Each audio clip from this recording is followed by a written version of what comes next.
Hello, my beautiful souls. Welcome sa ating tarot reading sessions. Keep in mind, general reading po ito. Maring mag-resonate, maring hindi. Kunin nyo na lang po kung para sa inyo and leave the rest. Maring mag-shift na energies or magkabaligtad ang sitwasyon. Kaya kayo na pong bahala kung saan kayo nakalugar sa reading natin. Okay, so let's see.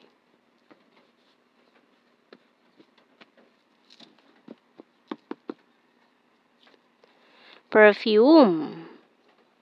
The Hourglass. Falling Star. Doll. The Ring. And Coffin. Bottom card is Camera. Okay.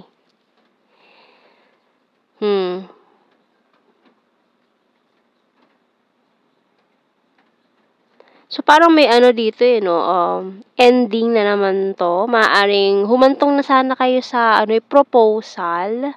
Alam mo, may nag-propose na pero parang hindi tinanggap or after ng engagement is nagkahiwalay din, nagkaroon ng separation kasi may mga parang na turn off, may lumabas na tunay na ugali, yung mga ganyan. And yung iba is parang sinasabi na hindi nagpakatotoo, ayan, with this doll, parang nag-pretend na everything is okay, everything is fine, pero parang nagtitiis na lang. Kaya, hindi niya na kinaya, bumitaw na siya, bumigay na.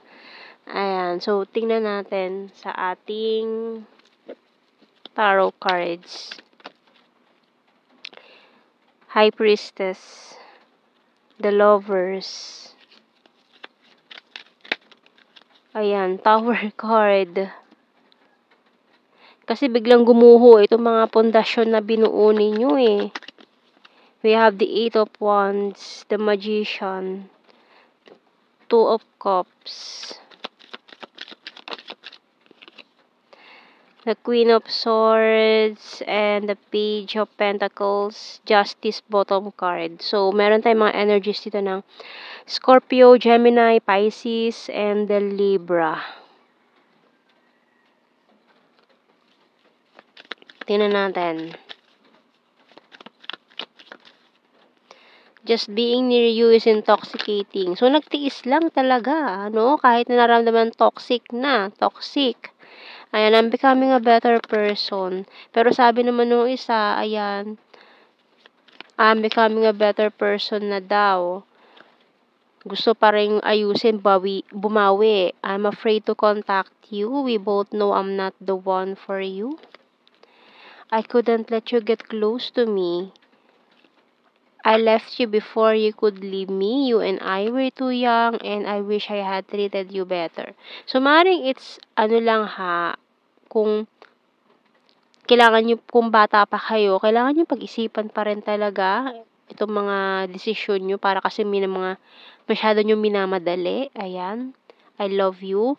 Kasi kung kayo talaga nitong taon to, lalo na kung nagpadalos-dalos kayo ng desisyon dito sa magiging kasal nyo sana, no?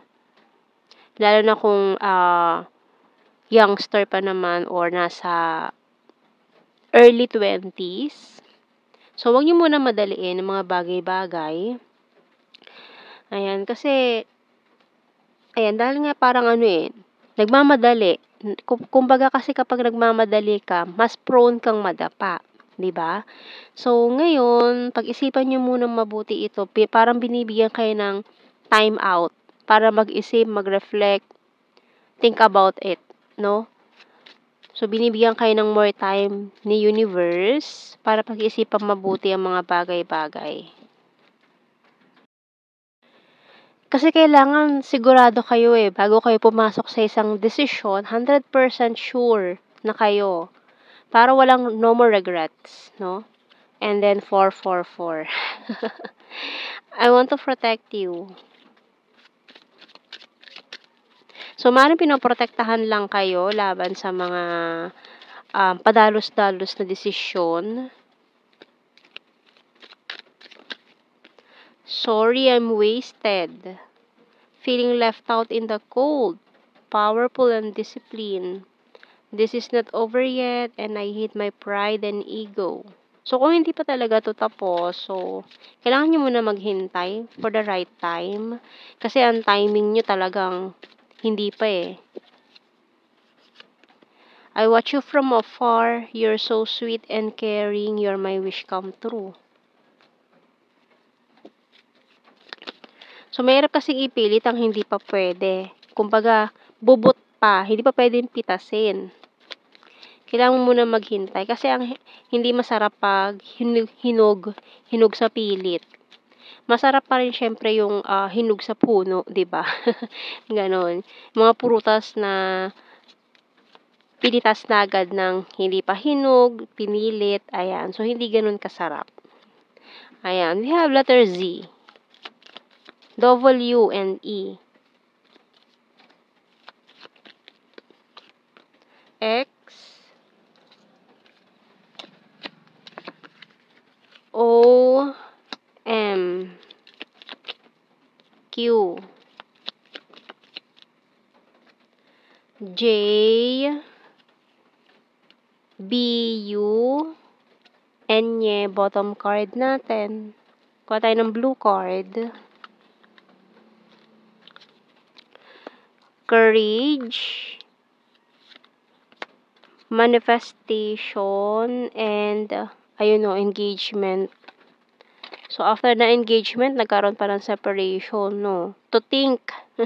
Sigurado na ba? Baka mamaya. Ano kasi ang hirap eh, kapag lalo na susubo kayo agad sa ganitong sitwasyon na hindi kayo ready. Parang susugod kayo sa gera ng wala kayong dalang bala.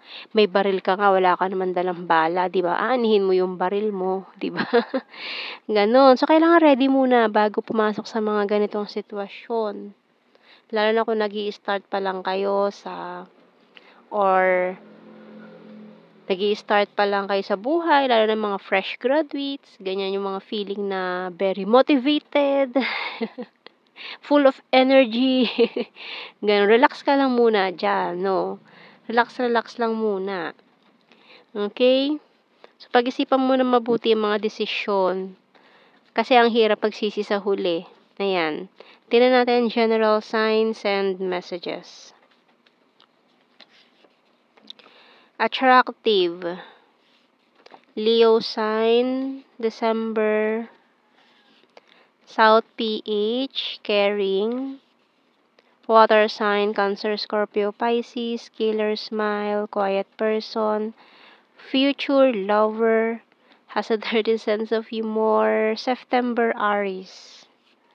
February, flower farm, Visayas.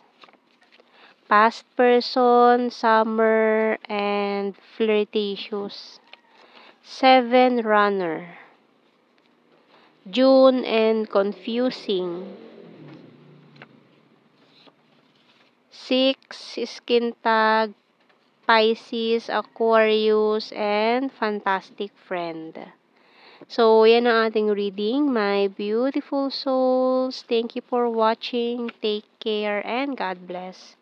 See you in our next reading, guys. Bye-bye.